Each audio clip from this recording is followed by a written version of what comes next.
سورہ حشر کی آیت نمبر 18 میں ارشاد ہوتا ہے، یا ایھا الذین آمنوا اتقوا اللہ ولتنظر نفس ما قدمت لغد واتقوا اللہ ان اللہ خبیر بما تعملون۔ اس آیت سے معلوم ہوا کہ ایک گھڑی غور و فکر کرنا بہت سے ذکر کرنے سے بہتر ہے۔ میں آپ کو بتاتا ہوں کیا ہونے جا رہا ہے۔ نزاع کا وقت آنے والا ہے، قبر میں اترنے کا وقت آنے والا ہے، پھر اس کے بعد اٹھنا بھی ہے، پھر حشر بھی ہے، حساب بھی ہے، کتاب بھی ہے، میزان بھی ہے، پل صراط بھی ہے، آگے بہت کچھ ہے۔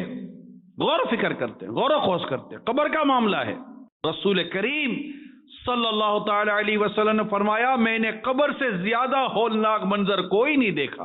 جائزہ لینا ہے، پھر اپنے اعمال کا تجزیہ کرنا ہے، محاسبہ کرنا ہے۔ اللہ کے آخری نبی صلی اللہ تعالی علیہ وسلم نے ارشاد فرمایا، جب میت کو قبر میں اتار دیا جاتا ہے تو قبر اس سے خطاب کرتی ہے، قبر سے کہتی ہے، اے آدمی تیرا ناس ہو، تو نے فراموش کر رکھا تھا، یعنی مجھے تو کس لیے بھول گیا تھا؟ کیا تجھے اتنا بھی پتا نہ تھا کہ میں فتنوں کا گھر ہوں، تاریکی کا گھر ہوں؟ پھر تو کس بات پر مجھ پر اکڑ اکڑ کر پھرتا تھا؟